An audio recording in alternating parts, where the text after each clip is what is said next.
So obviously, Mr. Drew T Wavy, Sure. welcome to the show. It's nice to have you. You're so new and fresh to the show that we ain't even got a name right now, but Oh, damn. how was your journey getting here today? Yeah, it was calm. I live in East, so it was probably like 30 minutes, an hour or so it wasn't too bad. Sweet. I know you got you out here in the sticks for real of London, like secret South. location settings. I can't even lie. But obviously, you're a TikToker. You're on 146k. Yeah, at the moment, as of this morning.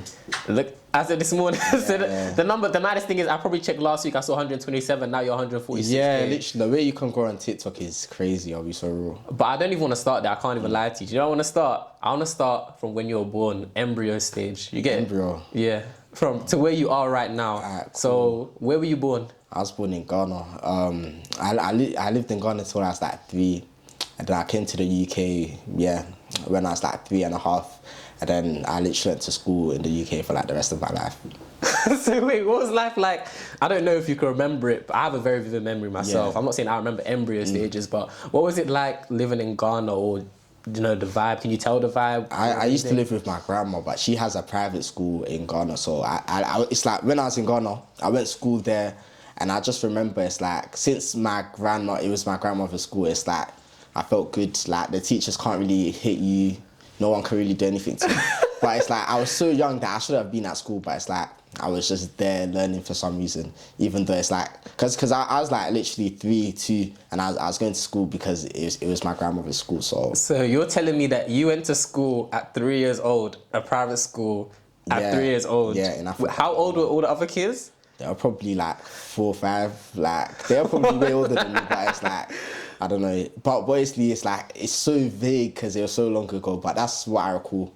I just remember waking up one day and I was 3 pretty much. So basically, you've got God's that. You know, like GTA. You play GTA, right? Where like you know when you turn on safety mode and no one can beat you up on GTA. That's how the teachers were with you, pretty much. Yeah, basically, because you know in Africa it's peak. Like teachers can really get a cane and they can start hitting you. But obviously, it's like I never experienced that, so it was pretty chill when I was in Ghana. Damn. So basically school royalty, I can't even lie to you. Yeah, it was sweet. And then, when I came to the UK, I just went to school in East London pretty much. So it's pretty diverse, you know, nothing really notable about primary school. Like, I don't even remember anything from primary school, to be honest. So you weren't even like a class clown in primary school? Class clown? I was just there, innit? Like, that's the thing. I wouldn't really say I was a class clown until like... How would other people describe you? In school? Yeah. Primary school or secondary school, like college? Primary. Primary school. Did you have an accent when you came? Like, what were you saying? Yeah, nah, to be honest, even when I lived in Ghana, it's like I spoke English. But it's just, I don't know, it's just the teachers would say the generic thing that he's smart, he does his work. My handwriting was a bit messy, but you know, nothing really notable. That's the thing. Well, you know what they say about people's like messy handwriting? They're hella smart in it, so... Yeah, my handwriting has been horrible. Like, my parents have always been getting on to me. They're always like, oh, do you need lessons? Like, why is your handwriting so bad? But lessons? Is that bad? Yeah, no, even till this day, they still get on to me about it. But I think I just won't change my messy handwriting. Like, as long as I can read it, that's all that matters. I guess so. So, like, you know, my next question is, like, you mentioned you're from East London. And you know there's that divide. Are you from East London, or are you from Daglanta?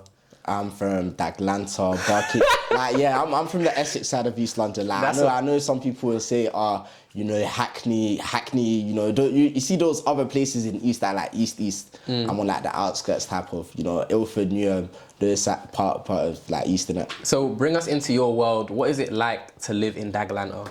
I can't lie, with me, it's like, growing up in East London, I didn't really know too many people around my area because I went to school in Essex. And the reason why I went to school in Essex is because my parents just thought all the secondary schools in Barking were just not good.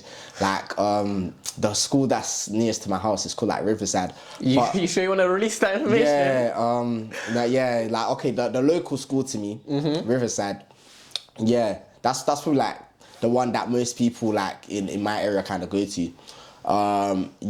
It was brand new when I was going into year 7, so I would have been like the second year going into it, and my parents were just really skeptical about it. They're just thinking they don't want me to be an experiment. They don't want me to experiment. Like, that's how they described it, because they're thinking, brand new school, like I'll be an experiment. That's what they were thinking. So like when you go to school outside the area, yeah, you're in that type of vibe where like you don't know anyone in your local area. So who did you play out with? Like, did you even play out in the streets of Dagenham?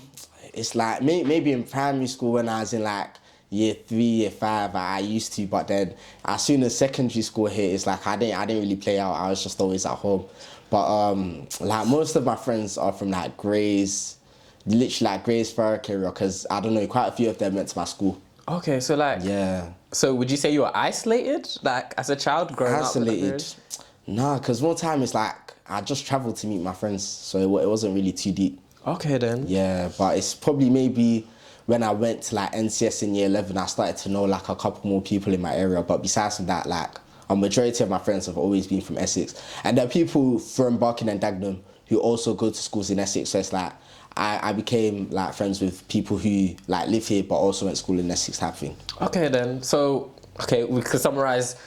Growing up in Daglanta was smooth. Nothing really notable happened. Yeah, no, nothing really happened to me. It's like, I know people always say they get G-checked and stuff. It's like, I see people getting G-checked, like, going outside McDonald's, people with long jackets coming up saying, what end are you from? And like, the people from that area. Wait, pause, rewind. So you're telling me you lived in Daglanta and you witnessed people getting G-checked? Yeah, but never myself. Like, I saw it happen to other people, but never me. Who have you seen get G-checked in Daglanta? Not who, but tell me a story. I don't want to get too federal in here. Tell me a story of someone getting G-checked in Daglanta. Cool. So because you know the perspective of Daglanta is just like, it's just fields, quay, really? calm. Is that what people think? Yeah, because I'm from Bedfordshire, so whenever I drive through Dagenham, I always just see like fields, everything's far away. It reminds me of America in a way, kind of. Really? Yeah, I don't know why. Well, cool. There was this one story in sixth form. This story, I've literally told this story on my live. It was such an odd story. So I remember this one person, somebody DM'd him on Instagram saying that he wants his card. And then this guy, I'm not even really friends with him, but he said that he wanted me to go with him because he wanted to meet him in Barking or something like that. So he ended up, I was telling him, why on earth would you give your card to some random person over the internet? But this person was very, very, I don't know what the word is, but he wasn't street smart. So he ended up giving this guy his card details and everything, and the guy just blocked him. And he ended up going to Barking for no reason. I was just like, bro, like, just go home. Like, why are you coming to Barking type thing? But instead, he decided to come to Barking. So it's like me and maybe like 3 of my other boys, like, we're just in Barking. We're going to McDonald's, we're getting food. And then some guy comes up to me and my other friend and he's like, what area are you from? And I said, I'm from here, like, what are you talking about? And then he just started trying to speak to me, and then I just walked away in it. And then as we're walking away, the person who like gave his card away, I now see him being approached by a group of about 4 other black people. So I'm just really thinking like, what's going on? So I kind of go in to help him, and then next minute, I mean, everyone's just running.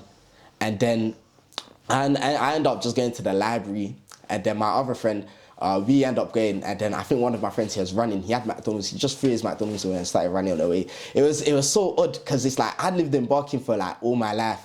And this had never happened until this boy decided to come. I'm not sure if it's because he looked vulnerable or if he looked young, but yeah, that's the thing. And then, so we're now at the library, and then we're calling him. He's not picking up. We're thinking, bruh, like something bad must have happened to him, this and that. And then we call him, and eventually we get through to him, and then we meet him at the station. He's got a black eye, and we said, like, what happened? He said apparently like he tried to give these people his phone. And they said his phone wasn't good enough because he had an Android. So they handed his phone back to him, and then they said, what else do you have? And then he gave them like a half-finished bottle of perfume. And I was just thinking, so all of this hassle for a open bottle of perfume. And the thing is, the next day in school, you'd think people would be really like sympathetic about it, and they'd be like, oh, I'm so sorry. Everybody just laughed at him. But I feel like when you go to an all-boys school, that's just how people just make fun of you about anything. People are not sensitive at all. Wait. You did not mention that. So, like, you went to an all-boys school. Yeah, I went to an all-boys school. Drew, how did you talk to beanies? That's what you referred to. I want the audience to know this is how you refer to women. Honestly, the whole beanies thing, it's a joke. Just before anyone tries to cancel me, like, I don't actually call girls beanies in real life. It's just for comedic effect. This is some good PR, Drew. This is some good PR. I need to clear up my name because, But honestly, it's just a thing where people find it funny where I use it. But in real life, I do not actually refer to girls as beanies. Like I just don't do that. But going How to are an you all moving? boys Yeah, school. how are you moving to girls in all boys schools? The truth is, I didn't talk to girls until like sixth form, year 11 summer. What? I'll be yeah. I like literally throughout school, I didn't really have any female friends. Like maybe when I started taking train to school, because before I used to take coach in it, and then on the coach it's just like I don't know. Just man them. No, it was guys, but then the girls on the coach they were just so mean. Like I don't even know what it was. Like there was always conflicts. Like the older girls, it's like we'd sit at the back and then they just come and create like passos. So there was always like beef. Do you get it? Like they were just always arguing with us, and we were always arguing. So it's like even the girls on the coach, I'd say year 7 to year 10, I had a weird perception. I thought all girls were mean and scary. I'll be honest, like, I'd say probably in secondary school, I was scared of girls. Like, let's say I wanted to talk to a girl, I'd get really nervous. I'd start stuttering, like, do you get it? No, yeah, no source whatsoever.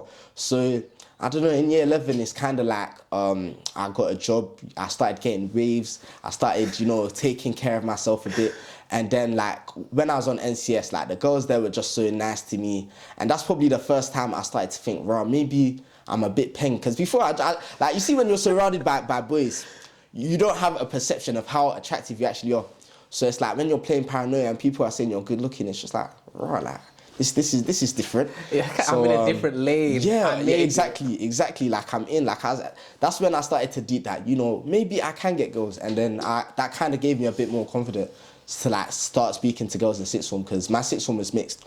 But from year 7 to year 11, it was just guys. And I guess like when you're surrounded by guys, you don't really care about girls. Do you get it? It's just like everyone's just being themselves. Like the banter is so rude. Like people in school were mean to like everyone.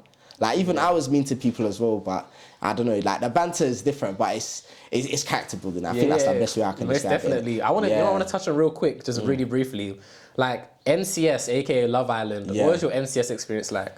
NCS, I can't lie. Back then, I was very clueless. I can't lie. So, let's say a girl was interested in me, I wouldn't pick up any of the signs. But it's like looking back, I just missed a lot of opportunities. Let's say that. But it was an experience. It was like I got to know a bit more people in my area, and it was pretty much a teenage Love Island. Like you see people coupling up in the first week. Like it's crazy. Some people like even when you're speaking to my friends, I'm hearing some people are saying they lost their virginity on NCS. Like it was crazy, but I don't know. With me, I was just cooling. Like I was just trying to be friendly. But I would recommend going on NCS. Like what everyone says. If you don't go on NCS, like you're gonna be unemployed in the future. You'll never make it. So it's a bit tight. But yeah, I'd say it was pretty chill. Like I would definitely recommend like anybody else to do NCS. Okay then. Okay, we got the groundwork of who you are, I guess. Yeah. But I want to touch on now. I'll move on to TikTok. When did you start TikTok? I'm not gonna lie. During the first lockdown, I posted 2 TikToks. So this was like 2020. That first lockdown period. I just Clubhouse era, or was it house party era? Before house party era. Party era. I remember I posted 1 TikTok. I posted like 3 TikToks. None of them did well. I deleted the app. And then I remember I was working Amazon warehouse as well. So it's like I didn't have much time to be working on TikToks and those sort of things. Because that's the thing, like when you're making videos and you're not seeing any progress, it kind of demotivates you. And I remember around January, I just re-downloaded the app. I did 1 funny video for fun. I didn't go on TikTok. I come back and I see, wow, it's got 2,000 views. I was like, this is it's a bit nice. Like, let me post again. I post again, it gets 8,000 views. I post again, it gets 10,000 views. I was like, wow. Let me see. And then one day I posted, it got 500. I was like, what? Like, would you say, let's touch on Amazon, because I know what Amazon is like. Amazon is let's call it the plantation. The plantation. So how long did they have you, and when did you say, do they still have you? They might still have you. They don't have me. I can't lie. As soon as my contract was over, I ran away. But no, I'd say that lockdown was a blessing in disguise, because going into uni, it's like I did driving lessons. I made a lot of money, like just working from Amazon. But Amazon is hell, but the money is good at the same time. So that's the thing. But let's not touch on that too much. I know, I think I even saw in your TikTok bio like an Amazon thing, like they sponsoring you or something going on. Yeah, that was, like I was doing something with one student agency, just doing like affiliate marketing type thing. So no, let's not talk too down on Amazon then, because they're paying the bills sometimes. You never know, but But yeah, like I worked there for around 3 months during lockdown, from like May to August, something like that. Okay. Yeah. Okay, fairs then. So like, you mentioned how essentially you deleted all those videos when you first made it because you didn't see the views. Yeah. So tell me, like, if you didn't see views, what are views to you? Like, how much views would you have needed to see for you to be like, yeah, I'm gonna keep on going?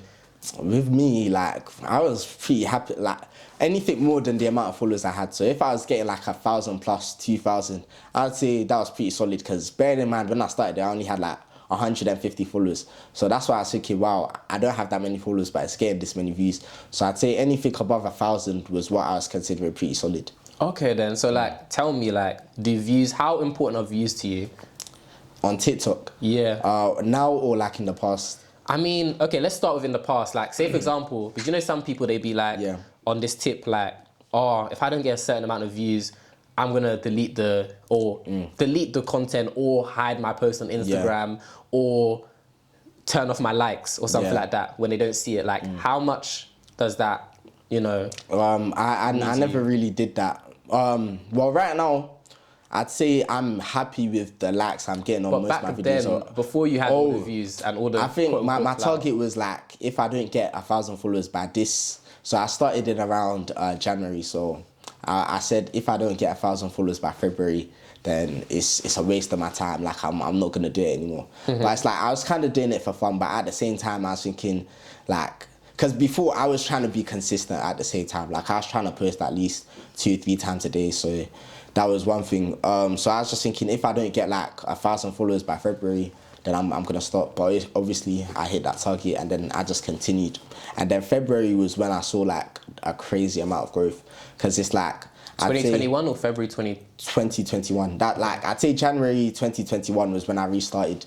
So February 2021, it was crazy, because I started doing like sarcastic Snapchat videos that took me from like 1K to like 10K in a week. So that's when I was like, wow, like, right, like I'm actually growing. Because to gain 10K, like, I'd never touched 10K on like any social media platform, but to gain that within 7 days was like crazy. Because I was gaining like 2,000 followers every single day from just posting one type of video. From a 30-second video, I managed to get 10K. I joined the creator fund, and then I remember I was just walking through my house, and some secondary school kids stopped me and they said, "Oh, are you that guy from TikTok? Ashikin from TikTok? Like, I've only been on this app for like a month. Like, what do you mean from TikTok?" And they're like, "Oh no, your videos are funny." And that kind of gave me motivation. And it's like, whilst I was growing, people were sending me like videos saying, like messages saying, "Oh, you're really funny." Let's touch on that. This. Let's touch on that. So, what's your weirdest or maddest, the thing that's the most interesting interaction with a fan that just sticks out to you, that's always like, that was so weird, or that just sticks out to you? It's probably when I saw those kids in the park, because that was like the first time it had literally ever happened. Because I was really thinking, like, I just use this app sometimes casually. Like, I didn't think people would actually recognize me in public from doing it, because that had never happened to me in my life. So I was so shocked to have things. So that's probably the most like interesting one that sticks with me the most. Okay, what's the vibe at your university? At uni, so I remember when I first came to uni, I remember Freshers Week. I moved into uni so early. I was so bored. I literally came back to London the next week. Then I went to different cities like Birmingham, Notts, and people were recognising me there. But when I got back to my own uni, I remember I was coming outside of the station. But when I started uni, I literally just touched 100K. I remember I was coming outside the station. Bearing in mind, this is in a different part of the country. Like, Like, I hadn't even spent a day in the city. Somebody stopped me outside the station and they're like, "Oh, yo, True 2 Wavy." I was like, what? Bearing in mind, I didn't know anybody in the city. And then, so obviously, this is my boy now. He was like, "Oh, you're Ghanaian, right? I fuck with your videos so much. Am I allowed to swear on this?" So it's just like, oh, you can swear. "Oh yeah, go ahead." Oh, say less, yeah. He was like, "Yeah, I really fuck with your videos. Like, you're Ghanaian, you're so funny." And then he was like, "Oh, come with me." And then he got me like one stuff. Where did he take you? Oh, he took me to get like a staff wristband for a club. Because so basically, I see, like, literally the first day I came to uni, I became a club promoter. So and then after that, I don't know, like, all the other promoters just started hitting me up. So I literally work out like half the clubs in my uni city, basically. But So you ain't paying for no tickets in your uni city? nah, I haven't paid for clubbing or like alcohol or anything. It's like, yeah. Alcohol? Who's buying you drinks? Nah, because it's just like when you get a table or when you work there, like you just get. Yeah, but people do actually say, "Oh, I like your TikToks," and literally just buy me drinks at the club, like in general, like it's crazy. Oh, really? Yeah. And wait, do you drink all these drinks? Like, say if someone buys you a drink and they bring it over to you. No, that's a bit suspicious. Do you get it? Like, it's like if I'm at the bar and then someone offers and they're like, "Oh, bro, do you want a drink?" Then it's like I'll see the. I like the maneuvers because that's I the know thing. that People get spiked at uni, so it's a bit crazy. So it's like I'm very careful. Like I haven't been spiked. I haven't like drank to the limit where I'm blackout drunk, because it's like you need to remain you need to keep a certain level of composure when you're drinking, because like alcohol is killing my people. That's tell what I me, say. tell like, me, Drew, tell me. Like, because obviously I know you before the TikTok era, and we're jumping around here, but I feel like this was really where I noticed you at first on Twitter. How would you describe your Twitter experience? all I can say is UK Twitter is a crazy place. Like, What's the first word that comes to your mind when you think about UK Twitter? bad vibes. Wait, can we specify? Do you mean black UK Twitter or do you mean... to be honest, that's the only UK Twitter I know. Like, I'm not on Fiat 500 Twitter. Like, I only know UK black Twitter to really be comparing. What do you think brings the bad vibes? I don't know. It's just like, I remember when my account got suspended, people are so happy, and I was just thinking, like, people on Twitter will dislike your account because they see you a lot.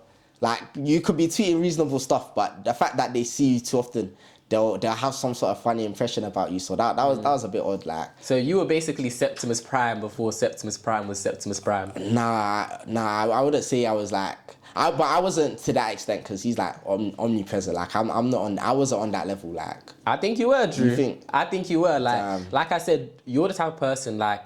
It's like your tweets appear in my dreams. Like, my dreams will cut halfway through and your tweets will just show up on the screen. Wow. No cap. I used to see you all the time. That's why you're in my mind, like Drew T Wavy. Like, the brand is very present. Maybe because of the tweets. It was a thing where with Twitter, I'll be honest, in all, the way I grew on Twitter, it's like, it was a bit tactical, I'll be honest. Like, I know a lot of people that like shame you for bot tweeting or like stealing tweets, but it was basically, I would just tweet at the same time, and I literally just tweeted like something.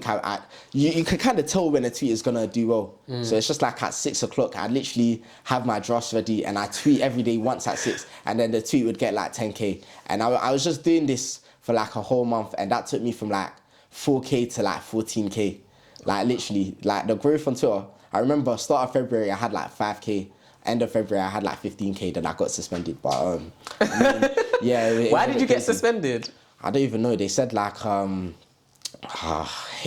it was weird. Like, it was just that time period. Twitter was just suspending everyone. They said something like platform manipulation. That's what they said. Platform manipulation. Oh, I think that's when people were promoting underneath tweets. Yeah, it was. You know the galaxy lights. Yeah, the galaxy lights underneath the tweets. Yeah, I'll be honest. I was rinsing them for a while. How much did they pay you? If you can share that. I can't lie. A lot of people think that you can't make money from Twitter, but it's like, from a viral tweet, I was making like £60, like just from tweeting. And then this was you've had at least 10 viral tweets. Yeah, that's what I'm saying. So it's like, I did actually make a solid amount from just tweeting. Like, that's the thing people don't understand. Like, people, like, you know how people on Twitter will be like, oh, I always see this guy, he's so unemployed. But they don't know that I'm actually getting money from tweeting. They don't understand the They don't know about it. Paid in full. They don't know about this one. But, yeah, it's like, I was actually getting money from these viral tweets. And it's like, is there anything you wouldn't tweet, for example? Like, is there any way you draw the line that you wouldn't do for money? Or can someone just, for example, on Twitter, some context for people listening, people can contact you and be like, oh, would you like to promote these dildos for us? Yeah. Would you promote that? Shamelessly. Like, if you give me a price, like, if you're giving me £100 to promote your purple dildo, I will promote that. That's going under your tweet. Yeah, literally. But like I said, honestly, at a price, like, I'm not going to do it for free. But if you're giving me £100 to promote a dildo, then I'll do it. Like, it's Pokey Banks, baby. Like, you know that? Yeah, that's the vibes. Invest it into crypto. You know what? Yeah. Let's talk about that, actually. What's your relationship like with Pokey Banks? I just follow him on TikTok, but I don't really know him. You know, it's because you're both Ghanaian. I think you have like a tactic. You think all Ghanaians they just have connect that, each other like they... telekinesis? No, I just respect his content, innit? Like he's become a bit of a meme, but I guess that's good for his image. That's the thing. Like if you're a meme, people will just like know you. It will build up your social. So I think that's really good for his image. Like I doubt he really cares that people use him as a meme. How do you feel about being a meme?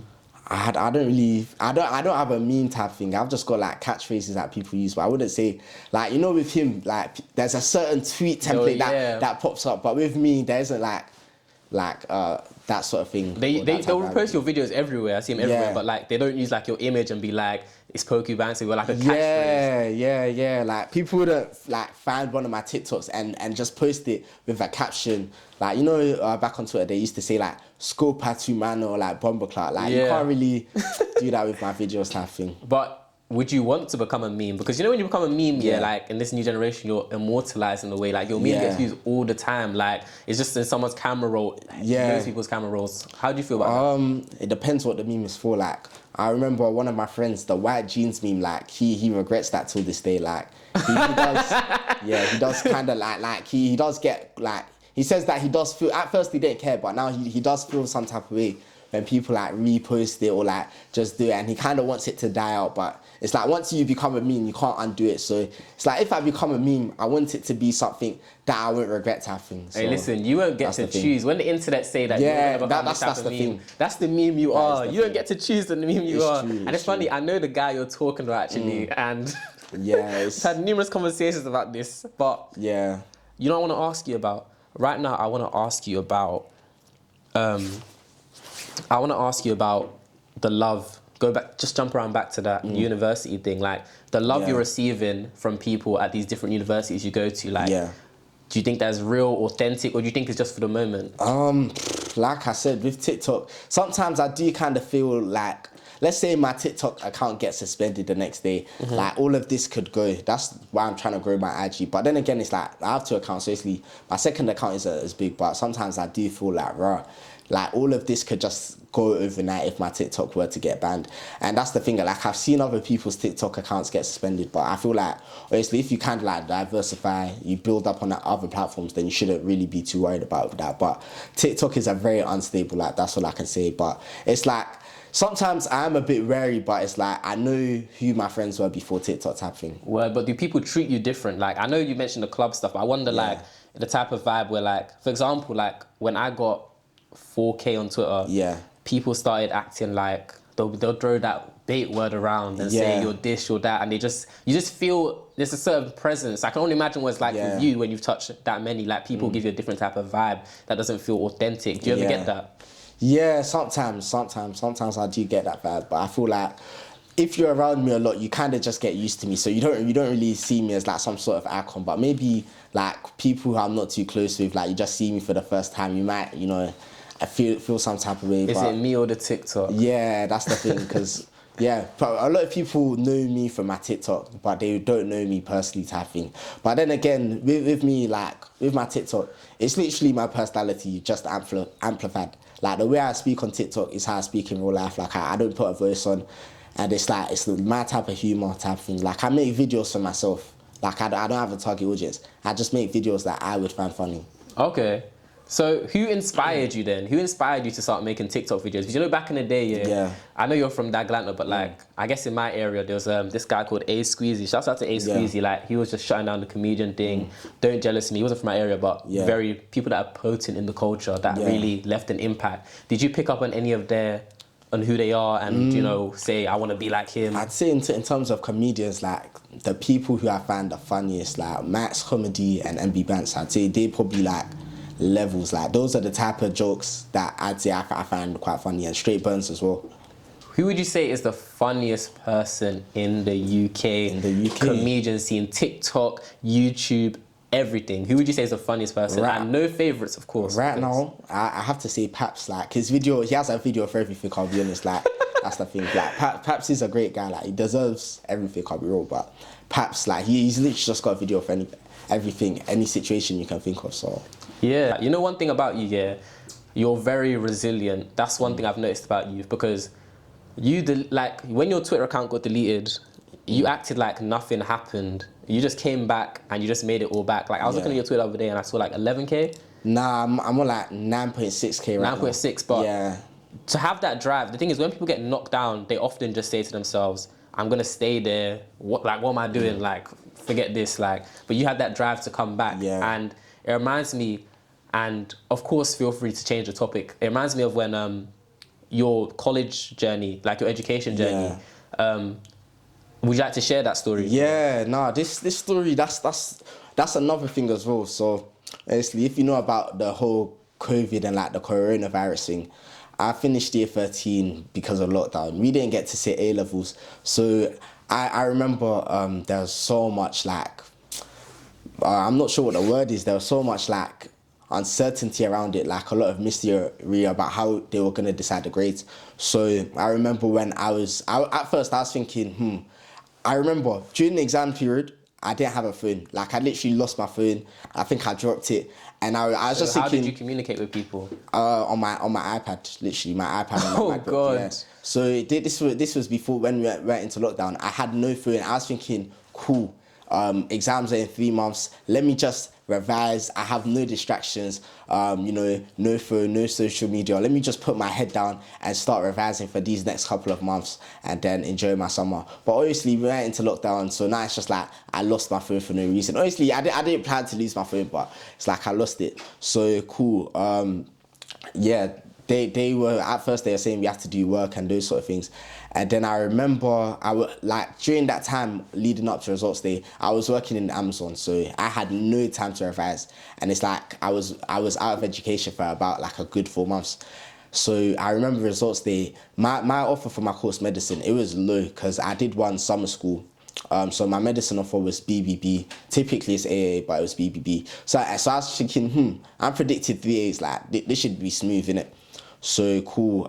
Results day, I remember it very vividly. I remember I was in the shower.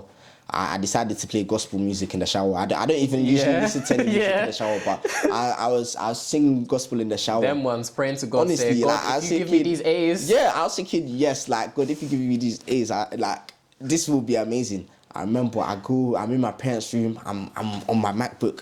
I open UCAS. UCAS is crashing. It's doing, it's doing all sorts of madness. And then, UCAS is glitching. So I get the email from my school with my grades. I see A, B, C. I was like, okay, my offer is A, B, B, B. Maybe the C will be equivalent. I go into UCAS. Rejected. I missed both my offers. Big mess up. I missed my medicine offer and I missed my biomed offer, and I was thinking, wow, like, I really thought I was going to go to med school. Like, what's going to happen now? So I was just calling different unis, seeing what they were saying. How did your parents react? My parents, they were just like, oh, like, it's okay. Like, my parents, they're not really like the type to get onto me saying, oh, like, they could tell I was upset in it. Like, they know it was out of my control. The school decided the grades. I literally had no say in what grades that I got, so it was a bit mad. So my parents were just like, oh, it's okay, you can do another course, you can do chemistry. Like, my mum was calling work chemistry. I had the grades, they were like BBC, but I was like, I don't want to study chemistry. Like, I've literally done all of these interviews, I've done my UCAT, I want to study medicine type thing. Like, they were even saying, oh, like, just do biomed and go into it, but I was thinking, like, but I don't want to do biomed, like that's just extra hassle. Yeah, then you started calling the unis. Yeah, I called the unis, obviously nothing really happened. Like my mum was even searching for things in clearance. She was telling me, oh yeah, you can go this uni for optometry, you can do pharmacy, these sort of things. And I was just thinking like, nah, like, because I know that I'm capable of studying medicine. Like I'd got my offer, my GCSEs were patterned, my UCAT was patterned, interviews patterned. So it's like I really did want to study, and it's like, basically going through the interview process, you just know that that's what you want to do. So cool. Days passed, and then I decided, you know what, let me just take a gap year. Let me just focus on myself. My mum just wanted me to leave, to be honest. Like, I think she was just tired of me. She just wanted me to go to uni. But my dad was like, yeah, do a gap year. And then I spoke to my uncle, who's a doctor, and he was kind of reassuring me. He was saying, like, you're going to uni more mature, like, I can work. And to be honest, the gap year was probably the best decision that I had. So I took a gap year, and they offered maths sittings in October. So this is the timeline. August, and I had exams in October. 2 months to cover the whole of maths A level. Bearing in mind, I hadn't been in education like a good 4 months. So cool. I remember after results day, I chilled for a bit. I saw my friends, and it's a weird situation. It's like you're happy for your friends. You're saying congratulations to everyone, but at the same time, deep down, you're like, you're not a hater, but it's like. At the same time, you're saying to yourself, like, damn, like, where am I going to be? Yeah, that type of thing. It's like all my friends are now moving on to uni and I'll just be stuck at home. But my school did so many people dirty. That's the thing. Like, they even made people miss Cambridge offers. Like, it was crazy. Tell me, so, like, after you had, like, you reached that point, you take the gap year. Yeah. Because I know mentally, I've been in a situation myself. How do you pick yourself back up? Like, what were you telling yourself to, like, you know, keep on going during that period? It's a long gap. Yeah. It's a long gap. I can't lie. I'd say in terms of life, like, obviously, I'm still very young. That's probably the lowest I've ever been. Because it's weird. It's like, I feel like I'm a failure. I'm seeing all my friends move on. And it's like, I'm going on. I had to delete Snapchat. Like, I literally deactivated all socials. Because I knew that it was going to hurt seeing all my friends having fun, being in uni together whilst I'm just stuck at home revising. So it was a very weird position. So I remember I just deleted everything. I even took my SIM out of my phone. I only spoke to two of my friends. But what picked you up? Like, what was the... Some people just have their vices, their God, I don't know. They have different things that push them on. No, they feel good. They feel good. Like, I just remember, like, I prayed on results day. And then, yeah, God kind of led me to decide that I was just going to do exams. So it's literally...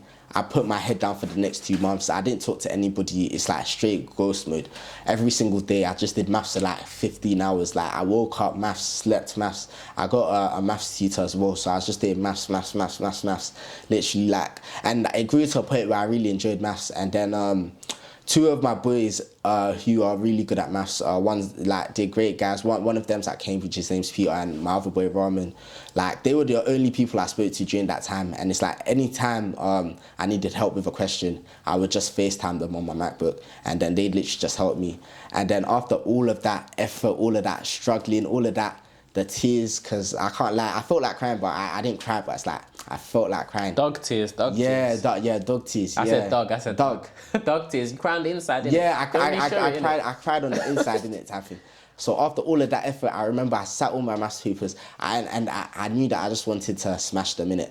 And I ended up getting an A. I was so happy. In fact, I can't lie, even on results day, it's like, I wasn't, like, it's going to sound mad, but it's like, when I got it, it's just like, is what it is. Yeah, put in all that work and then you get this paper and it doesn't mean as much as...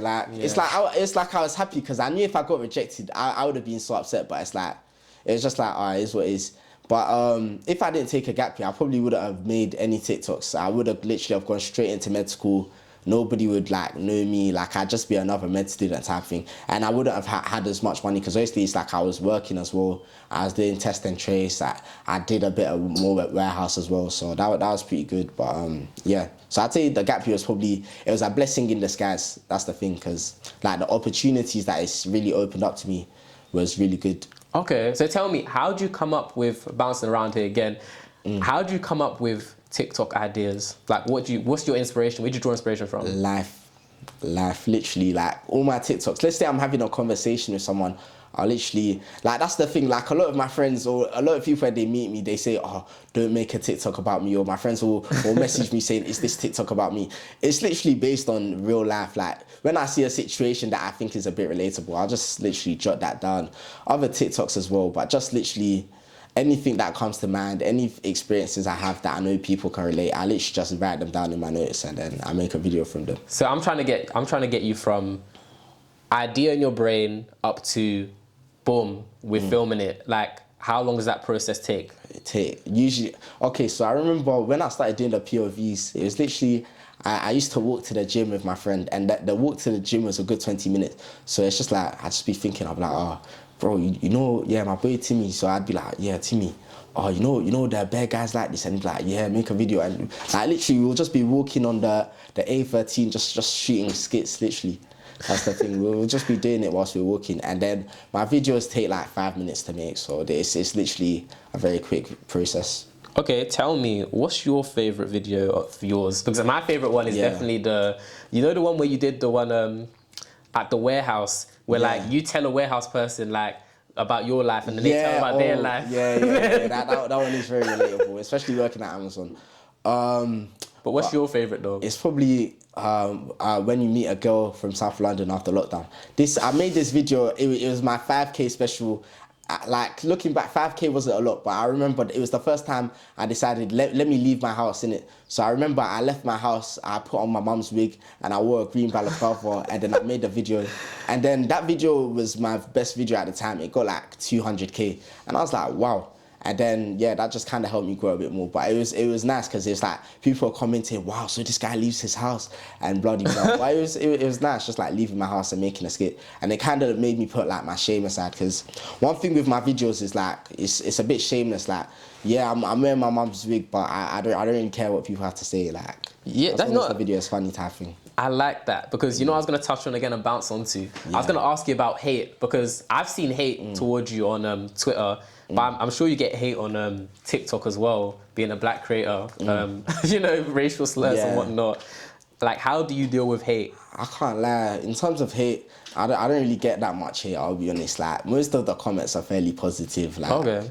Yeah, I don't really get that much hate. It's probably, the only time I've ever got like a hate message is it's probably like on Instagram. Someone just randomly DM me saying, "Oh, you Ghanaian, you think this and that, F you and your people." I was like, is it really that deep? Then they went and they commented on like half my reels. I was like, well, fair enough. So wait, they were insulting. They were saying you Ghanaian as the insult you point. You pigeon. What? That's what they were saying. And then they went and commented on all my IG reels saying not funny. And they had like 0 followers. Black what's it called, profile picture. I was like, cool, fair enough. Like, that's just you in it. But the time I did receive hate, I remember I duetted one video saying, what's it called? People who think they like, it was just me reacting to someone's video saying it wasn't funny, and then I did one fake laugh at the end. And I think it was a very big creator. Her fans found me. They were in my mentions for days saying you're not funny. But this was when I only had like 5K in it, and that's probably and this the person who I reacted to, I think she's got like 40 million. So yeah, it was like one video, they were eating a watermelon, and they were just like, because I don't know, it's one of those videos, you know, when they enforce black stereotypes, yeah, like I know black that people ones. like eating watermelon. So I just reacted to it saying, and then her fans found me. They were in my mentions for days. They were in my mentions for like a week, just commenting under all my videos. Men are not funny. You're not funny. She has more followers than you ever will. And I can't lie, that's the only time I received it. But that was months ago. But besides from that, I haven't really received anything too mad. Tell me, I feel like this is the most important question I'm going to ask you this whole interview. How do you, as a Ghanaian, are you ready? How do you as a Ghanaian person feel about being called a pigeon? I think it's just silly, I'll be honest. It just doesn't make sense. Like when you ask people, oh, what does pigeon mean? They just say, oh, I don't know. Like everyone just says you guys are pigeons, so we just go along with it. Like, it's just the most arbitrary animal. Like, I don't even think that pigeons exist in Ghana. So I think it just doesn't really make sense. You don't think pigeons exist in Ghana? No, like when I've been to Ghana, I don't recall seeing any pigeons. When did you last go to Ghana? Like year 11 summer, like 2018. Yeah. Okay. Yeah. And what's the egg thing with Ghana as well? Like, fair enough. How do you feel about the egg thing in Ghana? Fair enough. Ghanaians do eat a lot of egg, but I think the word is, a lot of people are Ghana fishing. You get it? Like, there are people on social media that are parading to be Ghanaians, and they do, like, I must have seen something like, someone had cereal, they'd cracked a raw egg, and I was just thinking, this person's not Ghanaian, you're just setting us up, do you get it? They're pretending to be Ghanaian in order for people to now come and slander Ghanaians type thing. So kamikaze, they're just, planting these fake Ghanaians. Yeah, that's what I think. But yeah, like, I feel like, yeah, fair enough, like, Ghanaians like eating egg, but but there's a lot of Ghana fishing about, so that's where people start to kind of drag it. Okay then. I'm glad you cleared that up, because I've always wondered where this all came from. I want to ask you, your parents, do they know about your TikTok life? Do they watch your videos? Nah, my parents don't watch my videos. They know I make TikToks, because I think one time my cousin just saw it and then told my uncle. Then my uncle asked, and my parents were like, "Oh, do you make TikToks?" And I was like, "Yeah, like I make it sometimes." Like they know I make it, and they're just like, "Oh yeah, no, focus on med school." But they don't understand the extent to which I make TikToks. So it's like they know I make it, but they don't know the extent type thing. Okay, that's true, They don't see the vision. African parents, they can be quite restrictive. They'll say, don't do this, don't do that. So, like, I completely understand where you're coming from in that respect. And, I want to touch on as well, I want to touch on collaborations. Yeah. I've seen you God, I might be pronouncing his name God's wrong. Will. God's Will, yes. God's Will, Paps, and a few others. You're like the Avengers of TikTok, and you collab together. How important is it to you to be collabing with other creators on TikTok? I feel like collabing is very important because it helps you link each of your followers together. And I feel like with the UK scene, there isn't a lot of continuity. Like, I feel like with New York and American TikToks, these guys link up all the time. Like, they're always making videos together. They kind of like have joint accounts and those sort of things. And that kind of helps them grow type thing. So I feel like when you collab and make videos as a group, you just kind of grow. Like, there's a Bible verse, iron sharpens iron. So I feel like that's what I can really take Pastor about. Drew. Okay, yeah. What I'm going to ask you now, is do you like any of the people you collab with? Like, okay, for example, I can have a lot of followers. Yeah. Someone else can have a lot of followers, but I don't really like them. Do you actually, do you build a relationship with them before you collab with them, or do you say to yourself, this is just for like, let's just do this so we can get numbers? This is strictly I wouldn't business. collab with anybody I don't like. Like, it's that simple. Like, if I don't like your videos, I'm probably not gonna follow you. I'm probably not gonna message you, type thing. Like, I only collab with people who I feel like they're good vibes. You get it? And mainly it's a lot of people at my age. Like, when I go to different cities, it's like I'll be in the city type thing, but I just like meeting new people type thing. So it's just like I'll just shout my boys to collab type thing. Like, when I go nuts, I usually collab with my boy like Luke and Goodswill, and our videos do pretty well together. But it's like I haven't met anyone and been like, oh nah, this person's weird type thing. Like, every time I collab with like creators, we become good friends type thing. Okay, that's good. Yeah. How did you meet the other? Did you guys just all DM each other? How did you meet God's Will and the whole? I'm gonna call you guys, refer to you as the TikTok Avengers. Black TikTok Avengers. This is, you're all going crazy right now. Right. So the first time I met God's Will and Six, it was this one game show. I auditioned for like one Swarm show. It was called. I think the first episode came out like last week Sunday. I think it's called You're Having a Laugh. So I auditioned for that, and then that's where I first met God's Will and N6. I'm even surprised they shouted for me for that, because when they shouted me, I only had like 20k. So, and then this was like in it's like March or something. I'd only been on TikTok for 2 months, so that was pretty cool. But yeah, so after that day, it's like I was in contact with them. They're pretty cool. And then with that first collab, it was Perhaps just said that he wanted us to come down. And then I was meeting our manager as well, because it's like, I hadn't seen him since I'd been at uni. And then he's got a cameraman. So yeah, that kind of came about. Perhaps kind of just organised it and wanted to shoot with some people that, you know, he thought were quite funny. Okay. Yeah, and then we're planning to do a couple more, probably get one more link up in this Christmas. Okay. But yeah, because the videos that we put out there did pretty well, so and I like it. Enjoying them. I like it.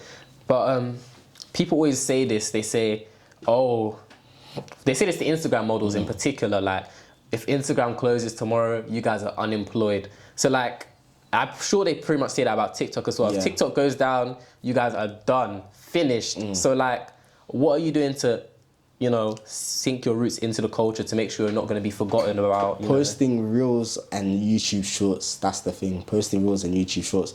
Like when I did meet Paps, he was telling me like he was just like start posting shorts, because he said that he's got like 90k on YouTube now just from posting shorts.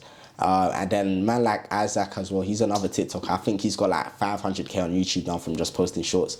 So literally that's what I'm just trying to do. Like, I've been posting reels for like maybe like 2 months now, and I'm starting to see the growth. So it's just like, yeah, literally just posting reels and shorts on YouTube, because it's like, obviously my videos, people may say they TikToks, but they're just videos tapping. Like, I can literally post them on any platform I want to. So you're coming to take over YouTube pretty much, that's what you're saying? I feel like I'm gonna have a shorts account and I'm gonna have like a main account, because obviously with my YouTube, I'm not sure how much skits I'm gonna do, because obviously even on TikTok, I've got 2 accounts. I've got my main account, that's where I kind of post skits, but then on my second account, I kind of talk about just like stories, my personal life, even just post like fashion videos as well and like hauls. So when my second account started to pick up pace, I started to realise, well, maybe people do kind of want to know a bit more about me. So I feel like on my YouTube, I'll be doing a bit more like stories and like relatable content. And then I'll have a short account where I post like skits and those sort of things. Okay, that's good. And that's obviously more exposure. So yeah. Are you ever worried about your TikToks biting you in the foot in your career? Because you do a very serious course. Med school is no joke. Like, it's proper stuff. Yeah. It's big gravy. I'm not sure that's word, but you know what I mean? It's a big thing. So do you ever worry about an employer saying, oh, this is the guy that's out here, you know, doing these TikToks and they may not take you serious? Like, the perception of you. Nah, definitely. Like, the uni talks to us about professionalism. So it's like, really and truly, I just try to, you know, I try not to cross too many lines. But at the same time, I feel like if you don't know what uni I go to, you can't really do anything about it. Like, if it offends you, then you're gonna go to Coventry or Notts or Burns or UCL or Bristol or Exeter. Like, that's the thing. Like, people, like, nobody knows what uni I go to, so that's what I like. So it's like, if you do have an issue, you can't really do it. And in terms of medicine, it's like I know the guidelines, so I'm not gonna do anything that's gonna put me out of a job. But also at the same time, they need doctors, so it's like that's the thing. They need doctors. Like, you can't be unemployed and be a doctor, basically, because like you need doctors, basically. They ain't gonna say, oh, he made one TikTok and then say, no, you can't they won't say, oh, he made one TikTok that he was being silly, so now he can't look after me. Like, do you get it? Okay. That's the thing. Okay. I don't want to touch on, because obviously you came here today. You're not wearing the cargos that you normally wear. Yeah. Like, tell me about your fashion. Yeah, I can't lie. Probably like this year, I decided to kind of like switch up on, because before I used to be one of those tech fleece people, but I remember I bought a Canada Goose jacket and my mum was just like, it's too expensive. Because before I wanted to be one of those people like. 1 second. Purchasing a Canada Goose jacket, what influenced you to purchase a Canada Goose jacket? Mental illness. I'll be honest, like, I don't think it was a good purchase. And I remember it's because I was working in Amazon. How much was it? I paid like £8. £8? Yeah. And how old were you at the time? I was 18. You were 18, paying £8 for a Canada Goose. Yeah, where was your mind at this point? My mind was, I'm working for the rest of the year. And I was trying to justify it. I was thinking, it's going to be cold. Like, let me just get a goose. Like, everyone's wearing a goose on Triple Jam UK. And then my mum just told me, like, have you gone mad? You just paid £800 for a jacket. And then, I don't know, my eyes just opened. I was just like, why did I just pay that much for a jacket? And I just sold it, like, and then since then, I just kind of tried to stop going for designer brands, just, you know. Like, nowadays, a lot of my clothes are just, like, thrift stores, vintage stores, and clothes that are a bit more sustainable. So it's like things that are just limited, like not fast fashion type thing.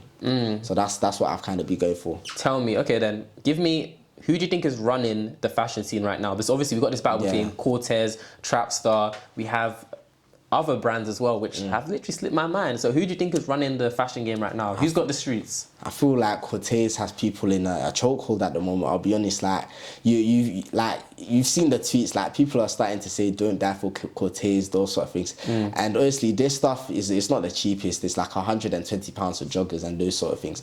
But I feel like it's becoming the UK Supreme, basically. Like, and another thing as well, I feel like Clint, the person who owns the company, he's very smart with his marketing as well. Like, he tells people to not resell.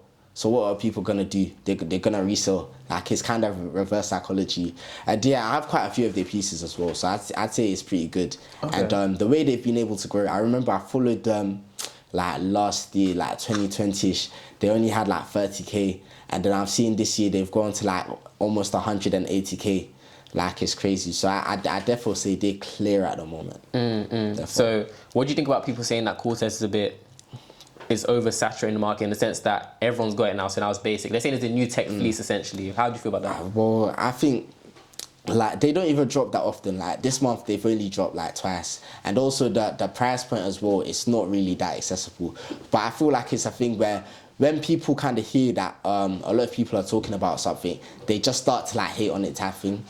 So I wouldn't say it's very common. Maybe the t-shirts, quite a few people might have like a t-shirt or something, but like the jackets, the cargos, the joggers, like, they're a bit rare. Like, you don't see people wearing that every day. Okay, so Cortez has the streets pretty much. Yeah, basically. Jesus, okay. You know what I want to ask you about next? I want to ask you about essentially how do you keep a level head when you're this big on social media? How do you stay humble? But you know, a clout can get to a lot of people's heads. I know a lot of people get lost in the sauce, but the way I see it, for the longest time, I didn't really see TikTok as being big. Like, I was just thinking, oh, 100K, like, it's just numbers on the screen. But when you do see people in real life coming up to you, it can boost your ego and those sort of things. But I just still see myself as a regular guy in it. Like, I haven't really changed since getting TikTok. Like, not at all. You've never had a clout moment, clout overload, where you said to yourself, like, you know, I'm this big guy, like, I can do this, or like, you know, thought to... Nah, like, I wouldn't say, like, I abuse it, innit? Like, I just think of myself as a regular person, innit? Like, that's literally it. Like, I don't really... Yeah, like, even, I'm even still trying to take it in, because, like I said, I've only really been on TikTok for like a year, so I still don't really see it as anything amazing. So, it's like, when people see me as like, oh, Drew Too Wavy, I just find it, like, I'm still getting used to it type thing. And also, it's like, since I'm only fairly big on like TikTok on Twitter, I don't really see the impact. But I feel like I've still got a long way to go. So that's why I don't really see it as anything. Okay. Amazing. 10 years from now, where do you see Drew Too Wavy, the brand, the vision? What is the goal? Where do you see yourself? So I'd say in the long term, it's either... I do want to get my degree. Like, that's one thing that I want to do. Like, I do want to get my degree, but what I do with my degree afterwards, I'm still thinking. Like, sometimes I think about just rebranding my content to mainly just like medicine stuff, productivity, and even investing, because I do look into quite a few of those things. But then at the same time, script writing as well.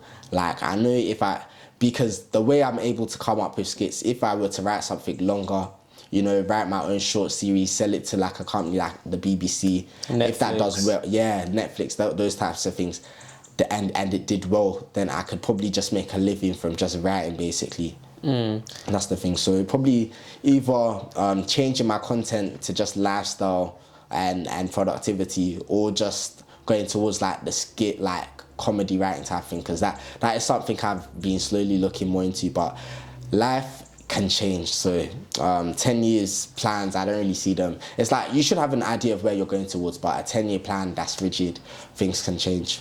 And you are how old? I'm 20 years old. Exactly, so whole future ahead of you, 100K plus on TikTok. His life can change very rapidly. Yeah, that's another thing. TikTok is growing as well. Like, people are consumers now. So yeah, you saw the news today that TikTok is used more than Google, I believe. Google? Yeah, it's used more than Google, I believe. And I know they overtook YouTube, but Google. That's the one. It might be YouTube. Crazy. Yes, I saw that news today. Yeah. So, yeah. So I guess my next question for you is, you know, let's simmer down a bit, because I feel like we got a bit serious about future, you know, get a bit scary. Tell me, like, because I know fashion and music go hand in hand. So I want to essentially find out, who are your top 10 in the UK music-wise? Who's run the game? Music-wise? The thing is, I don't listen to UK music too tough. Oh, why don't you listen to UK music? It's like, a lot of the UK musicians that I listen to are very underground. That's the thing. So who do you listen to in the UK? So Samwise, Lancey 4.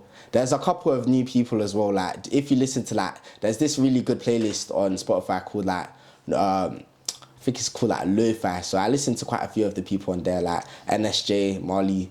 Like, I liked his new song. NSJ Mali, we posted him on the page today. NSJ Mali is defo next up, most definitely. I heard this song on TikTok, and I listened to it on my playlist. Ether? Yeah. He's going crazy right now. And then there are a couple of other people as well, but I'm not too sure of their names, but it's like, I know their songs.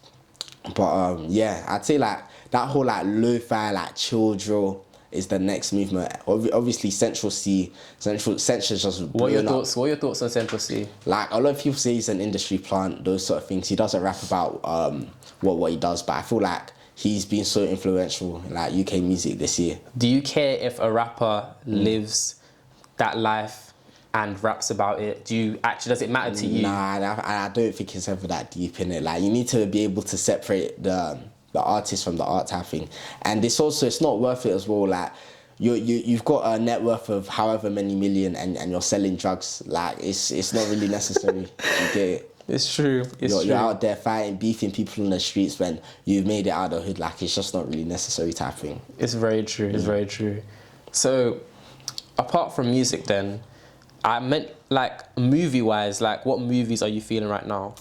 Obviously, you know, Spider-Man, No Way Home, or Far From Home. What's it? Far From Home. I haven't watched it. I meant to watch it today. You haven't watched it? Alright, cool. I don't really want to spoil anything too tough, but yeah, that was probably the best film I've seen in a while, and I'm excited for that new Doctor Strange that is gonna drop after that. Like, I think that's gonna be amazing. Okay. You know, earlier on you said that Paps is like the funniest person in the UK scene. You felt like. Give me your top 5 TikTokers right now. Top 5. Who people may not recognize or may not, you know, be paying attention to. So N6, Paps. I watch a lot of American ones as well. Yeah, so like N6, Paps, Godswill is up there as well. And who else? Man like Isaac. And then the Moyo. I'm trying to think as well. Who else's videos crack me up? Benzo and NK as well. They are hilarious. Okay. Yeah, Benzo and NK. NK is fairly. So he started doing story time, so I'd say Benzo and NK also. Oh, and yes, the Ghanaian one. Yeah, the yes, Ghanaian, yes. yeah. He's hilarious. Tell me, like, what advice would you give to people that are trying to be in your position and build their TikTok following and social media following? Because people may not know that your Instagram is pretty wavy as well, actually. Yeah. What's your Instagram? I'm gonna drop it. Drew One Wavy. Yeah, you'll really be styling and doing your thing. Yeah, that's the thing. Like, people don't know that I'd be putting on the fits as well. Yeah. That's Put it on. Yeah, something like that. But yeah, I'd say in terms of growing, it's just consistency pretty much. Like, trust the process. Obviously, at first, you're not going to be seeing huge amount of views, and if you are, then you're very lucky. But just be consistent. If you know your content is good, then continue uploading it and listen to your friends as well. Like, obviously, if your friends are telling you that your vids aren't the best, they're not haters. Like, they may just not think they're amazing. But if people are telling, like listen to what others have to say and be consistent. That's all I can say. Like, just be consistent and be yourself as well. Okay. What advice would you give to your younger self? My younger self. Probably. It's funny, isn't it? Because I'm saying this to you and you're 20 years old. Yeah, your I'm younger 20. self was yesterday. Yeah, literally, that's what I'm thinking. Like, probably, I don't even know. Probably to just maintain your relationship with those around you. Just like, yeah. Because I can't lie, with uni, those sorts of things, it can be quite hard to like check up on people. You can lose contact with some people. So I'd say just check up on people and try to maintain relationships with old friends as well as your new friends as well. Okay. Yeah, and definitely know who your friends are as well, because like it's like when you go to uni, when you're on a gap year, you like, especially when you leave school, it's amazing. Like, you stop talking to so many people, so that's probably what I'd say. Like, just know who your friends are, type thing. Know who's there for now and know who's there for the long run. Okay, that's very true. Very wise advice. I can't lie to you. Okay. Well, Drew, it's been great having you here today. It's Thank you for coming well. through. I feel like people have been able to get more insight into who you are, and feel free to drop your socials again if they don't know already. Yeah, obviously my TikTok, Drew2Wavy, my IG, Drew1Wavy, and my Twitter, Drew1Wavy as well. And hopefully, should be releasing videos on YouTube as well soon. Yeah. Sick.